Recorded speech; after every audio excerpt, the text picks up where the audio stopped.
I press start. Okay. Hello, everyone, and welcome to my training. I'm so happy that everyone's able to make it, and thank you for spending your Sunday with me. Today, we will be learning about discrete trial training. So, on the agenda, we're going to start off with some introductions. We're going to get into some key terms. It's actually a little switched around. I'm going to explain it to you, and then we're going to talk about modeling, where I'm going to show you exactly what we're going to be doing, and then you guys are going to rehearse it for yourself, and then we'll go over some feedback. So we're going to begin with a little icebreaker, a little introduction. So we're going to go around and say our name, age, and our favorite song. I will begin. My name is Tiffany. I am 24 years old, and right now, my favorite song is Love Train by Silk Sonic. So we'll start over here. My name is Lauren. I am 22 years old, and my favorite song is, I don't know. I don't have a favorite song. Like a lot of music. That's fair. Music is great. It's hard to choose. Mm-hmm. A specific one. Your turn. My name is Lolita Sharp. I am of an age that's not important. Okay. And my favorite song is Pass Me Not. Pass me now. Okay. Take us to church. All right, my name is Gloria Brown. I am 52, and my favorite song is, I'll go Shot in the Dark, anything to Okay. Ooh, anything Tupac. I love it. I love it. I'm Wesley Davis. I'm 23, and my favorite song, I don't have one. You don't have a favorite song? Like I said, it's a whole lot of songs to choose from. It can be hard to narrow down. So we're going to do some true or false questions. So true or false? Autism spectrum disorder affects 1 in 1,000 people worldwide. Who wants to say true or false? T for true. You feel like it's true? Yeah, I think so. You guys all agree that it's true? I agree with this. You agree? You agree? I I guess so. Okay. So that is actually false. Autism affects 1 in every 88 people. So it's a lot more prevalent than we would think it is. Than most people would think. Okay. So the next true or false statement is boys are more likely to be diagnosed with ASD than girls. I definitely think that one's true.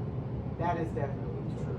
Is it true? Much more confident than the last You time. guys are very smart. That is definitely true. It's all because of some science, and we're not going to get into that. But because of the boys having the XY chromosome, there's science that says that something attaches to the Y chromosome, and that's why it's more prevalent in boys than girls. Because girls is XX, we don't have that Y chromosome, so it's not likely to be attacked. And then the last true or false question: individuals with ASD will always need a caretaker. Pause. False. Yeah. Absolutely. The spectrum is so wide that while there are those on the spectrum who will constantly need to have a caretaker, other individuals on the opposite side of the spectrum will be able to live their life independently. And that's why we do ABA. Just wrong side, but it's okay. So autism spectrum disorder is defined as marked impairments in verbal and nonverbal communication, impairments in socialization, as well as restricted or repetitive behavior. So with the restricted and repetitive behavior, that can be kind of like stimming, like if you see a child who goes like this a lot, or they have really restrictive repetitive behaviors or interests. So that could look like hyperfixation, where you might have a child who's so obsessed with trains that they don't want to talk about anything else unless it has to do with trains. So, applied behavior analysis is one-to-one therapy using behavior analytic principles to teach skills to change and improve behavior and to promote a more independent lifestyle. So what we're trying to do is trying to get those individuals on the spectrum to have a greater sense of independence than they might currently have. So we're going to be talking about discrete trial training, or DTT, which is how it will be referred to for the remainder of the training. And that is a teaching method used to help individuals with ASD in which skills are broken down into smaller components. So you present the learning opportunity and the correct response is reinforced. So for example, if we want to teach a client or a child how to tie their shoes, we wouldn't start off with teaching them how to loop. We might start with some fine motor skills. So we might see if they can grip the shoestrings properly. And then we'll see if they can intertwine them properly. And we'll do this all through discrete trial training. So it'll be one-to-one, direct instruction, and then, get it into that final step of tying the shoe, for example. So some key terms to keep in mind. A discriminative stimulus is also known as an SD, but it's an SD. And that is what happens before the response or behavior. So it could be a question, it could be anything. Like if I say, Wesley, what's your name? Wesley. Okay, well, I shouldn't have said Wesley, but yeah. So the SD in that sense was me asking him his name, and then his correct response was giving me his name. So a consequence is what happens immediately following a behavior. Can I use you again? Wesley, what's your name? Wesley. Hi, I'm Tiffany. So in that sense, the consequence was my response.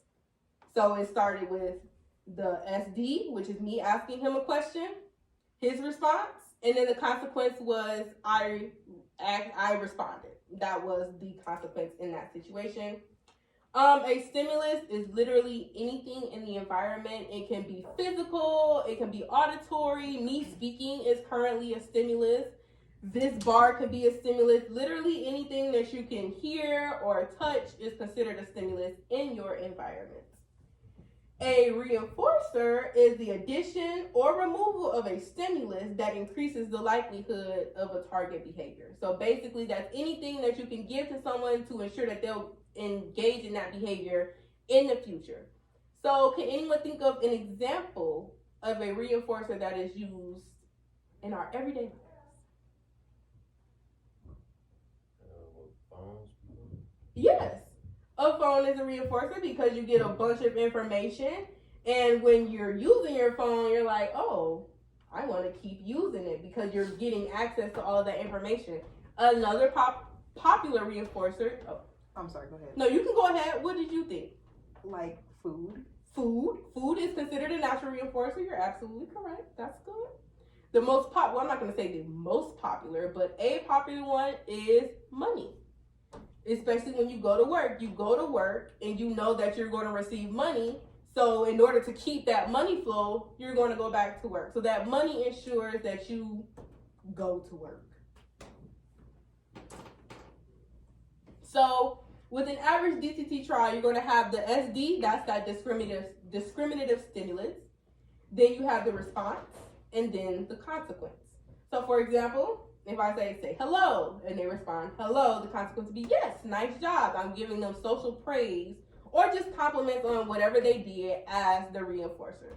That's going to be the reinforcer that we use today because of time constraints. And yeah, so reinforcers can be anything, like you said, food, it could be your phone, it could be money, and it can just simply be social praise.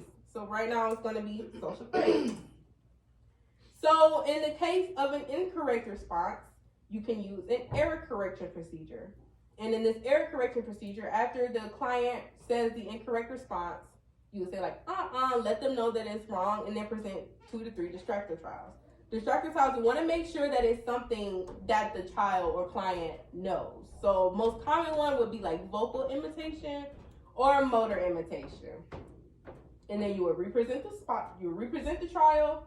And then this is going to be like this is what it's going to look like. So you're going to present the SD, they give the incorrect response, then you prompt the correct response, present the distractor trials, then represent the SD, they provide you the correct response, and you give them praise.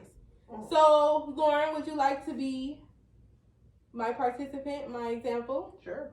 Okay, so what I want you to do, I'm going to tell you something, I just need you to get it wrong, okay? Okay.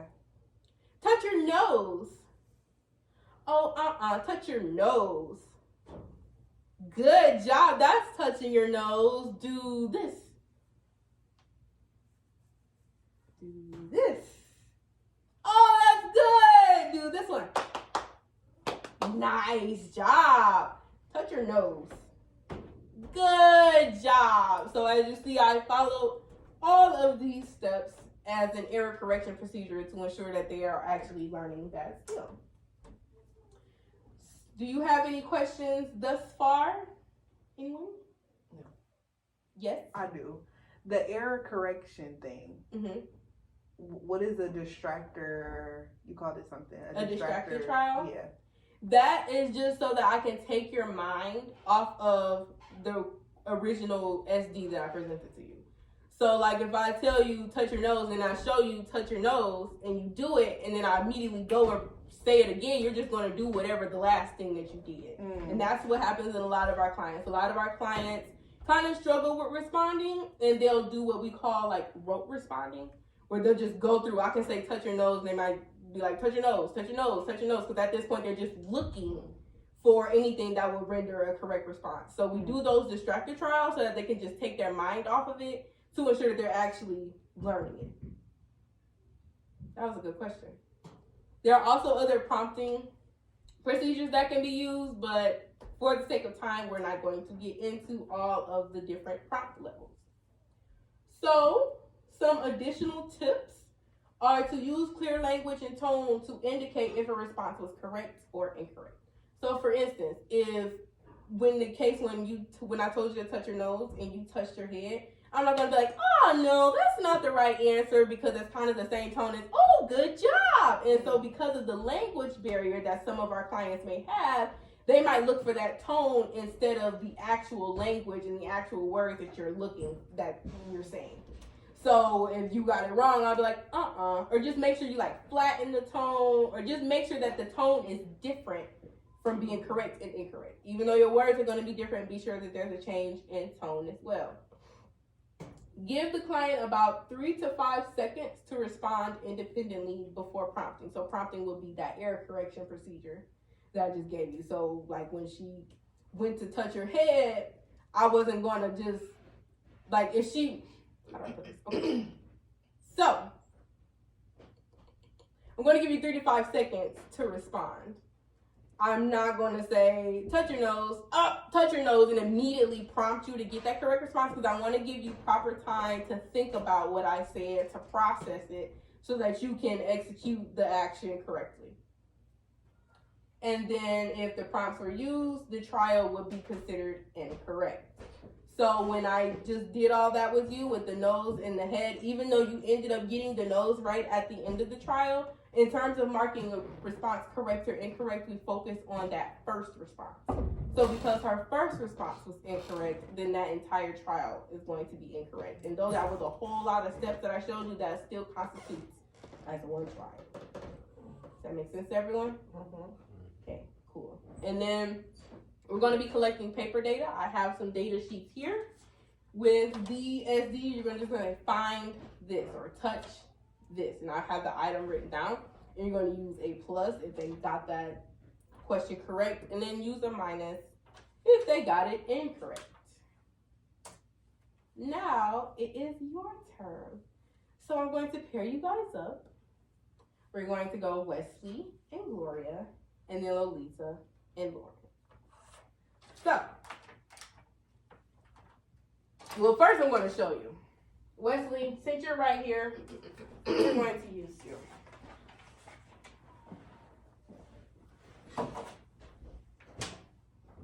So for this case, our items that will be used in our trial will be a tree and an elephant. So you can be my client. Okay. Find the tree. Oh, try again. Find the tree. That's so much better. Good job. Do this. Nice. Do this one. Oh, try again. Do this one. Oh, that's so much better. Touch the tree. Oh, nice. So I'm going to go, that was the first trial, and I'm going to mark it incorrect. So I'm gonna put that line at that first trial mark, okay? So, did you guys have any questions about what you saw or how I did it? No. Okay, cool.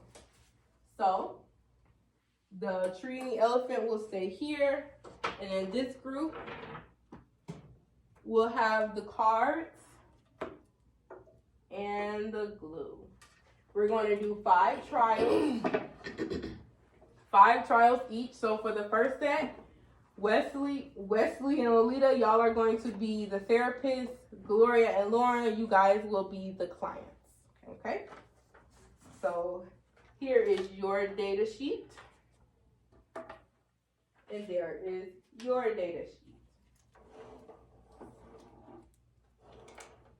Now remember, I want to give them 3 to 5 seconds to respond independently. And one thing that I didn't show is you want to be sure that you're marking that response as soon as possible. So you don't want to wait until the end of the whole trial to mark it. As correct or incorrect? Yes, because it is the behavior technicians, which are the people who are considered the therapists delivering the one-to-one therapy. Sometimes it can be difficult to keep up with everything because clients may have behaviors, they may get distracted, you may get distracted as a tech, and you don't want to go back and just try to do everything off memory because then you can falsify data, and that could be kind of treacherous for the therapy delivered to our clients. So I'm giving a response for giving 5 responses. Yes, we're going to run 5 trials. So the first trial, you would ask Lauren, say, touch the cards. Okay. And that's why they're written like that. So you're saying touch the then cards. That would be the SD in that situation. So you guys can go ahead. Okay. Do you Touch want to say the where I tree. am or do you want to? No, you're fine. No, Touch the tree. cards. Did I do it? Well, you try. That was a pretty good try. I'm going to say, touch the tree and Good prompt the job. correct answer. Okay. Good Touch job. the tree. Touch your ears. Then you give the social praise. They Good say, job. yeah, good job. job. And Good then you, job. before you go ahead and mark that, you have to do the error correction Do this. procedure. Do you remember that one? No. That's you the 2 distracted trial. Oh, good job. So that's when they get the incorrect response. You prompt the correct response, Good and then you job. present the distracted trial. So that's like So, do this, My this, name or you can say is Lolita. ooh, say What is hello, your or name? anything like that, just to take I think Gloria's mind off of the previous trial. Okay. Good Alright, so you job. finish with that? I mean, you can start the trial over. Lauren, Yes. touch the glue. Touch the elephant. The Wah, wah. elephant. Good job. Right, and Yeah, then and then you do the distracted trial. okay, Lauren. do this. No, Good job. That's good. Okay. Good And then you represent. job. Good job. Okay, touch the elephant. Okay. Good Lauren. job. There you go. And remember, you mark that This as is cards. Incorrect. And this is glue. exactly. Good job, Wesley. Touch the glue, Lauren. Okay. Good job. Good Okay, touch the job. I just think I heard something. Did you say this is the cards and this is the glue, and then tell her to touch the glue? Is that what I heard? Yes. Okay. So in the future, we don't want to tell them what it is. We're trying to see if they know what it is. So it's kind of like a test of knowledge. So what you can do is once you get her attention, you just say touch the glue. Okay. Yeah. All right. And then after the trials, I forgot to mention rearrange the items so that they don't get a side preference. Okay. Which is what happens like if the correct answer is always on the right, they're just gonna go to the right every time. So switch it up a little. What do I put for the correct answer? Just a dot? For the correct answer, you're gonna put a plus. Okay. Lauren. Touch the glue. Touch the tree. Good job. Good job. That was nice. In the future, Wesley, you don't want to prompt the correct answer Lauren? while you're asking it. So it's Okay. just touch the tree. But if you say touch the tree, then at that point they're just imitating what you did. Hi, Okay. You know what I Lauren. mean? Yeah. Okay. Touch the cards. Can you touch the? Oh, Do this. no. That's not a card. Good job. Remember the tone, Lolita. Now touch the You tree. want to change the No. tone. Good job. That's a lot better. Yeah. Okay. Good job, Wesley. I heard that. But it's okay. Okay. You get it. Touch the elephant. Good job. Nice. Give me that social Lauren. praise, Wesley. Touch the cards. Good job. Good Oh, job, yes. Lauren. Excellent. Good job. You guys are you're finished with your trials? Lauren, touch your nose. Good job. Lauren, touch the glue. No. It's okay. Lauren, touch your ears. Okay, I'm gonna stop you right there. No. Please. So, with the error correction procedure, remember, after there's an incorrect response, you prompt the correct response first, and then you go into the distracted trial. So in that case, when you said touch the glue and she touched the card, you said, touch the glue so that they know what their correct response is. So I have to touch it to show them? I mean, you can touch it, you can point to it, you just want to indicate that that is the correct Okay. response after they get it incorrect. Okay. So would you like me to do it again? Or are we Yes. good? Do it again. Lauren, touch the glue. No. This is the glue. Lauren, touch your nose. Good job. Lauren, touch the glue. Good That job. was much better. Good job. That was much better. So do you guys feel comfortable, my therapist? Great. You guys feel good?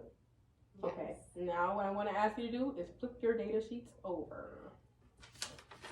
And we are going to reverse the roles. So now Lauren will be the therapist and Gloria will be the therapist. And Lolita and Wesley will be the clients. Okay? You're really good at this. And remember to rearrange your items as well. So after a trial, switch the positions of the items. Touch the elephant. Wesley, just touch the elephant. Good job. Good job. Remember, you're going to prompt the correct response after it's incorrect. So it's like, no, no, no. This is the elephant. So that they know right then. And then after that, you're going to go through your distracted trials. Okay. Touch the glue. Okay. I don't know why I thought we weren't supposed to touch it earlier. Oh, no. You can Great touch it. job. Yeah, you Okay. can So touch it. proud I of just you. told him not to touch it like while he was initially asking the Oh. question. You could touch Okay. the card. All right. So Touch I'm the gonna start over. card. Yes. Okay. So Wesley, touch the elephant. No, no, no. No, I'm sorry, Wesley? that's not the card. Touch the elephant. This is the card. Lolita, can you touch your shoulder? Correct response. Okay. Mhm. Wesley, touch your nose. That's not your Good shoulder. job. Wesley, touch your This shoulder. is your shoulder. Good job. Can you touch your Wesley, nose? touch the elephant. Good job. Can you ball up your fist? Good job. Touch Okay. the tree. Touch the card. Good job. Great job. Okay. So proud of you.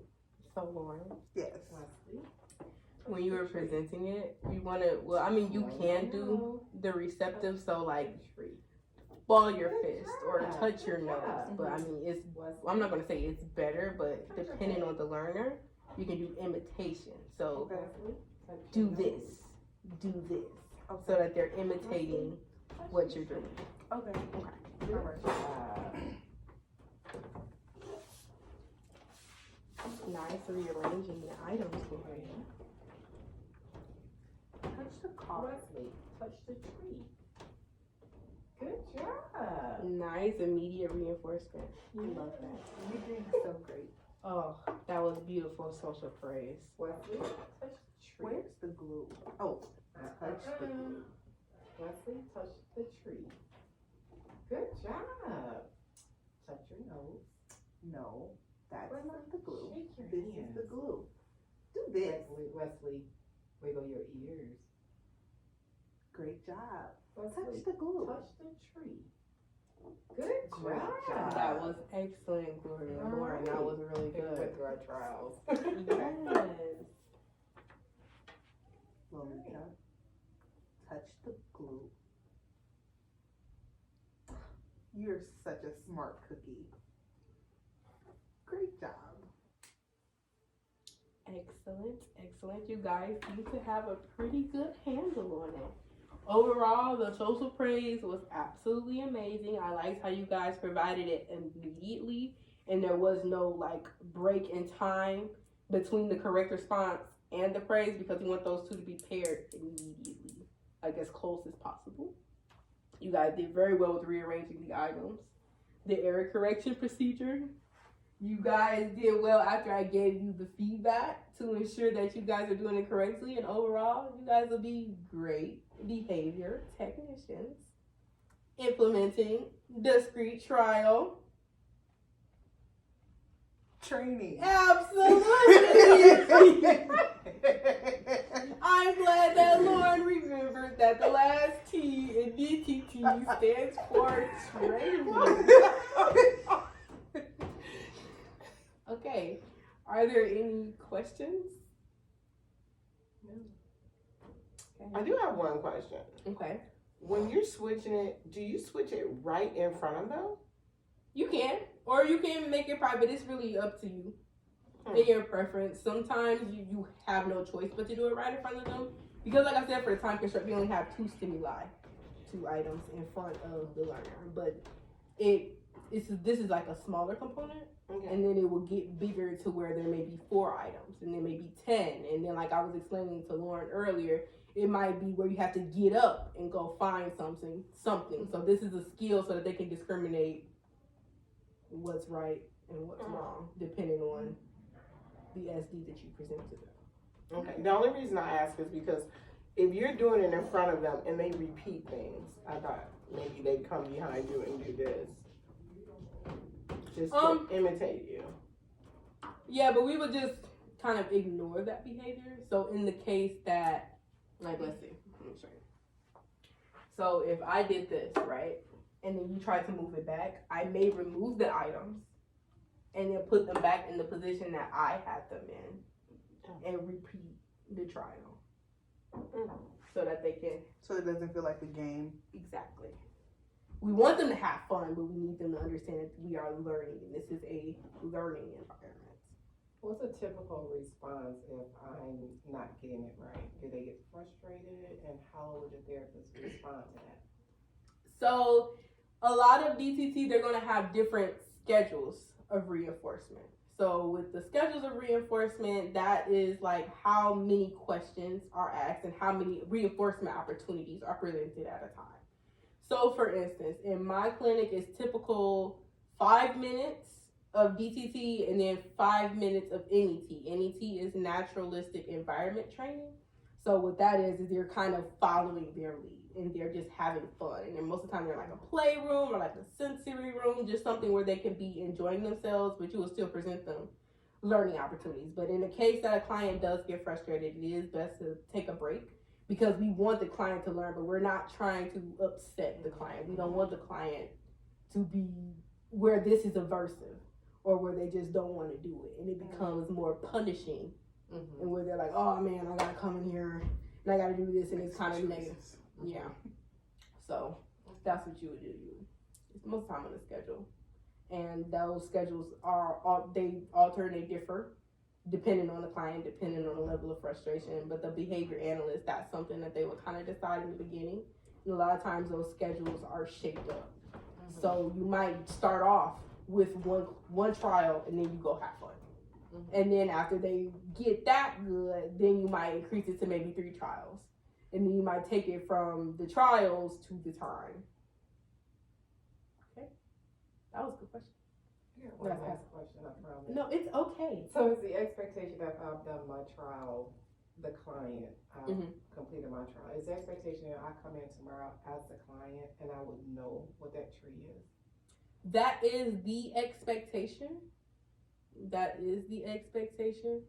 So that you would learn that skill, so that you could see that that's a tree, and then the expectation that you would generalize and maybe be outside. Oh my gosh, a tree! You know, it's just so we're learning in small increments so that it can go into bigger increments. And then once they have mastered that, there's going to be like a mastery criteria. So like a popular one is if you have 80% correct responding over the course of 3 days, then we will take that tree if they've learned it, and we'll take it out and replace it with something else, so that they can learn something else, and that would be in their maintenance. The maintenance trial section is to ensure that they're maintaining that level of understanding that they once had. So let's say they learn a tree, but then we didn't talk about the tree for a long time, they may forget it, and then we'll have to reteach that skill. But in maintenance, maintenance is going to be the trials that they've already mastered, and you just kind of throw them in between trials. Some clinics have you do like maintenance on their own. It's really up to the preference of the behavior analyst. But yeah, so the maintenance is something that's dispersed in between just to ensure that they still know it. Okay. Are there any other questions? No. You guys did phenomenal. Once again, thank you for spending your Sunday with me, and enjoy the rest of your week. Thank you. Thank you. Thank you.